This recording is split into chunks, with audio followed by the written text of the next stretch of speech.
All right, we're live. So, why Morton Pedalboards? Well, we had this problem where our pedal boards kept getting too small. We'd get more pedals and we'd have to rebuild boards. At the time, we were making them out of wood or metal, really just any scrap around. And we'd build one and then it'd instantly be too small or be the right size. And so we'd get another pedal and then we'd be rebuilding. And so we had this idea that, what if pedal boards could expand with your pedal collection and kind of grow with your musical journey. And so basically what came of it was this was the initial design, or not initial, it went through some refinement, but that's kind of what we started with. And then we got a little more into it and we realized, well, what if you could customize the layouts too, not just expand, but maybe have some options of having different levels with the board. And so then it started evolving just like any creative idea. So let me show you this, or I'll just flip it around for you guys. So you can see the resemblance between the other board and this board, other than the front half of it's flat and it's put together with this little adapter plate. So we just decided to split it in half and be able to have slants and flats on both the front and rear. And I'll also show you guys, there's the adapter plate right there. So real simple. Put parts together with that. Some parts you don't have to. And while I'm on it, it actually started here. We have the original drawings, and the dimensions have changed a little bit, but kind of a cool piece of memorabilia for us. Cool. So this is all about modularity, mounting, and different configurations. Then. Exactly. I mean, it's a real simple concept, but it just started evolving, and we were having a lot of fun with it, and it's come a long way from, the idea kind of evolved into how do we mount the pedals better, we were using just standard Velcro at the time, where you have two different sides. You got the fuzzy side and the abrasive side, and it doesn't work great. The pedals kind of move around a little bit, and so we decided to venture into 3M dual lock. We'd heard about it from some other pedalboard builders, and from there, that was even a journey within itself. Some of it's too strong, so it was kind of narrowing down what series of 3M dual lock was best. And also then when it comes to attaching pedals, I'll show you. Right now we're using 1-inch wide dual lock here on the parts. And then basically what we found is when attaching pedals, rather than attaching it this way, it was best to attach them perpendicular to the pedals, so that no matter where you put it on the board, you can it'll always attach to the board easily. And then what we also found is it's a little too strong even with this series, but it's perfect if you cut this dual lock right down the center like this. So a 1/2 inch there on each side of the pedal tends to work best. And and then it kept expanding even more. That was about the time that we decided that, hey, maybe this could actually be a business idea. Instead of making these for just ourselves, we started showing friends, and everyone wanted one instantly. And so we decided to kind of craft a business around it, not really knowing what was going to happen. It was the middle of the pandemic, and we made some prototypes. We started an Instagram, started an LLC, and started posting photos on Instagram and a couple little videos, and had an idea to go down to San Francisco and film a little initiation video on the tech of the board, and people kind of started instantly gravitating towards it. Within a couple of days, we were getting messages on Instagram, and we've met tons of really cool people through this journey, and that was about mid-July of 2020, and then we kind of knew, okay, wow, this could actually take off, and maybe there's a lot of people that have had the same issues as us, and they want to solve this problem for themselves as well. So we set a date for running pre-orders so we could do a large production run by beginning of September, and that's exactly what we did. So we stepped into pre-orders September 8th, I believe, of 2020, and with the idea to basically figure out how to finance getting enough parts to continue growing and continue making components. We already had so many ideas on top of the initial 16 parts that we had at the time.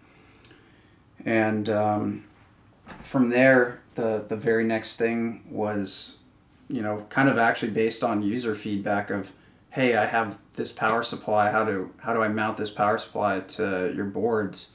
There's generally adapters for other models of boards. So we had a 3D printer at our disposal for prototyping, and then we decided, hey, maybe we can make use of this for production even, and make really inexpensive but quality brackets for people. So just to show you an example, here's a Chalks power supply, and you can just adapt brackets like this. We have brackets for different parts there,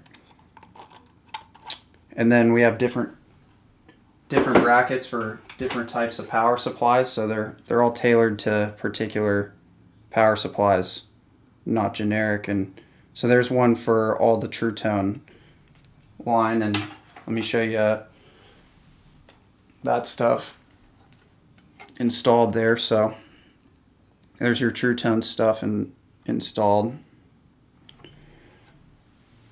and then the ideas kept growing, and the business kept growing. People kept reaching out to us.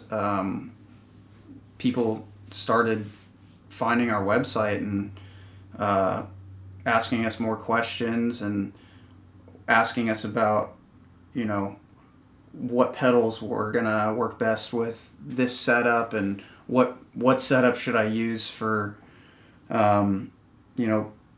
to replace the current setup that I have, assuming that I want to expand in the future. And with that, we had kind of played around with pedalplayground.com, which is a great tool, but being 2D was kind of limiting for us because it's hard to see whether a part is slanted or flat. And so then we started working with a video game developer actually, and an app developer on creating a 3D configurator. And so now, about mid-October, early November, we had developed a 3D configurator where you can load any size pedal into it. We already have some of the standard size pedals already loaded in there for you, and all of our parts. So you can throw whatever parts you want in there and kind of play around to your heart's desire. And then on top of that, we wanted to make it simple. We didn't want people to have to be, going to this configurator and then going back to our website and searching for all the parts. So we were able to make it so that once they had the setup that they wanted, they'd be able to see what it was going to cost, and they'd be able to add all the parts to their cart immediately and check out. Now, come after the holidays, December was, a big rush for us. After the holidays, when things naturally start to slow down, we instantly thought, okay, well, what's the next step with this? Where should we go? Well, there's so many ideas flowing, and the first thing based on customer feedback that we came to at that time is front trays. So a lot of people have switcher pedals that control their boards, and they want them right at ground level. And so what simpler way to make a third tier for your board than to just have it right off the front. And then side trays, which I actually didn't mention, were something that were available in the pre-orders, but more tailored towards volume pedals and wahs. Having them right on the ground, that was kind of another issue that we were having. Is there's nothing like having a really tall wah pedal on top of a slanted board, and it just makes it so much more usable when you have it right on the ground. So the trays were, also an instant hit, the side trays, which led us to the front trays. Cool. So it looks like you are developing quite a few different types of components. Can you show us a little bit about what looks to be on your desk over there? Absolutely. So more questions, more feedback, more interactions, meeting more great people. We had seen a huge need for electronics to mount to our board, inputs, outputs, patch bays. How do we incorporate this into the board? We'd kind of thought of this initially, hence the slots in the back of the board, to be able to access power supplies. So then we came up with these guys right here. And I kind of gave you guys a sneak preview earlier, but when mounted, you can mount your EH series, your D style. There's a bunch of different names for this in the audio world, but your standard audio modules like that. And it's not limited to just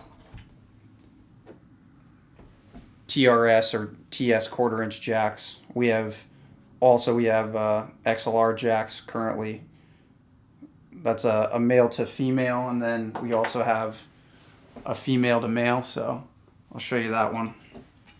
Here's all three that we offer currently. And you do have the ability to go to MIDI, to PowerCon, stuff like that. It goes on and on. It's a standard within the music industry, so you're welcome to put whichever module you'd like in there, or just buy the plates from us. And then from the other side there, I'll show you that too. Nice and simple. We wanted it to be able to route cables and around it and just be as modular as possible, just like the rest of the system. And while I'm at it, I'll kind of show you guys how our feet mount. So let's say you didn't want all the feet on the bottom of the board. You could remove them easily. They're not riveted in. They use the same hardware that mount to the sides to mount the feet, the rubber feet in. And so naturally, I guess that's a good segue to kind of talk about how physically these parts mount together. We've crafted some nice low profile hardware, but it's also just standard quarter-inch hardware or metric 6 millimeter hardware. And we wanted you to be able to go to your local hardware store and grab some thumb screws or something more permanent that you put together with a socket. But we wanted to make it as low profile as possible starting, and we're just using a standard 1/8 inch hex Allen key on one side of it for the button head hex bolt, and then on the other side, get that in focus for you guys. There you are. On that side here, we developed a tool to make it easier to install.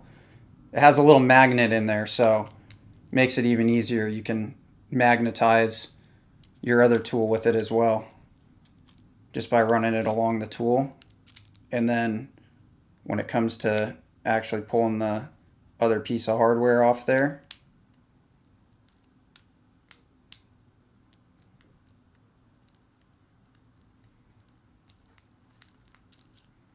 there you go. It's magnetized. Even if it's not in there, it's not going to fall off, which is great. So, being behind the camera here, I see a pretty big setup down there. How do you keep all of that organized? More development, that's how.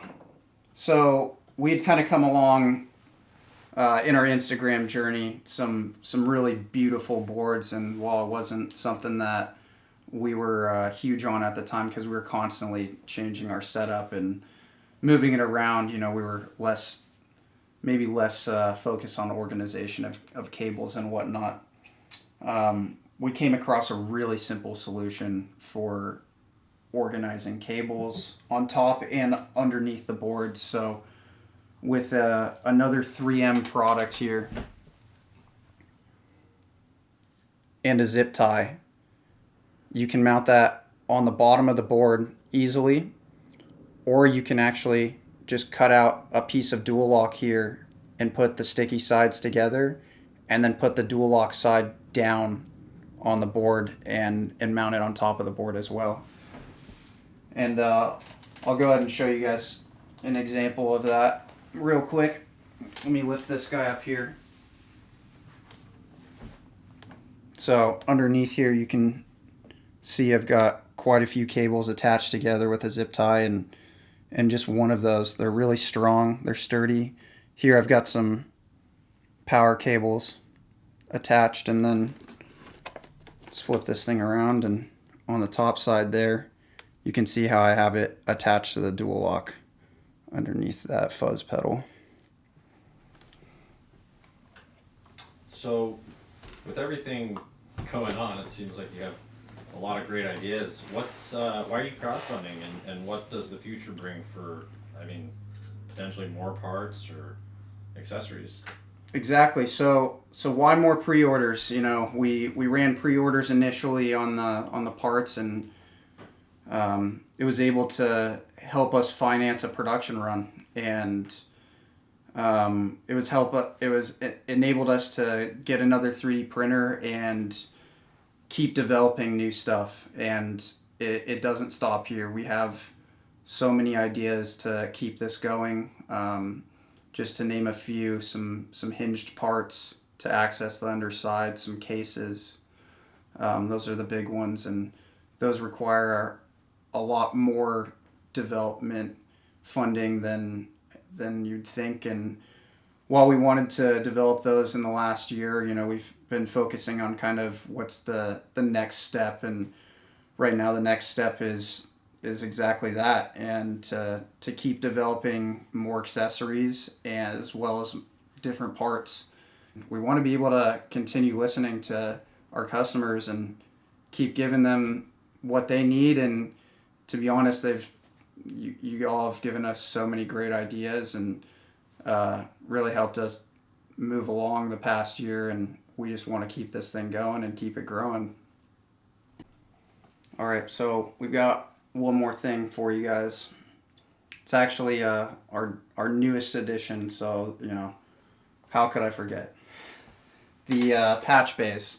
In addition to the modules, we decided to come up with patch bays so that you could use this in a much more modular sense than maybe just the input-output modules.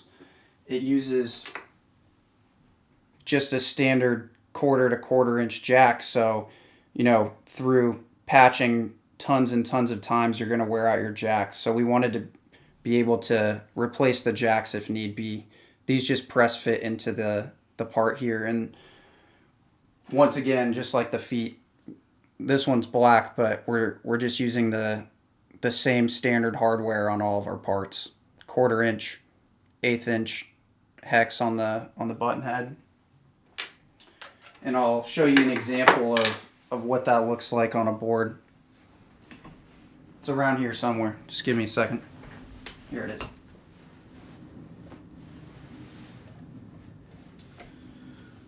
So I've got a little synth board set up here, and you can see how I have it patched in both sides of it. And what I wanted to be able to do is take this pedal here, have an input and output, and then I wanted to have an input to the very next pedal here and an output out of this. So I'm actually only using 4 of the 5 here. But then what that allows me to do is integrate with my main board, and I'll kind of explain how I have my main board set up here too, to give you guys some ideas. So on the back here, the two closest to the Crybaby are the input and output of the board, while the two on the other side actually patch into the last loop on my switcher. And so what that allows me to do is I could put that other board in through this to patch it into essentially the end of my signal chain, or I could patch in through here into my input, and then I could patch out of my output here back into the rest of the pedals in that auxiliary board, back into this, and then output out to my amp. So it allows me to add pedals at the front of the signal chain or at the end of the signal chain and still always have this going to my amp. Pretty cool idea. Once again, I'll kind of show you the bottom here. We're using some modular power supplies by Chalks. They integrate perfectly with our boards. They fit under every single part. They allow you to power any pedal that you could ever imagine. And like I said, they're modular. So check those out as well. Little shameless plug.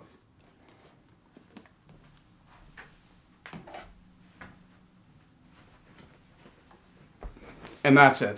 There we have it. I don't think I have anything else for you guys at this point. Help us make more. I know we got into a lot of technical stuff here, and maybe you have questions now.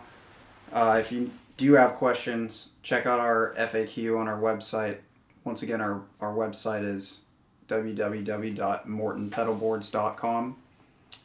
Down at the very bottom of the screen, you'll see our support page and our FAQ. If you'd like to join our newsletter, we promise we won't spam you. You might even get, a couple emails a year, but that'll just kind of show you guys all of our promotional stuff. And if you have additional questions after looking at the FAQ or the support page, feel free to shoot us an email, which is also on our support page, but it's support@mortonpedalboards.com.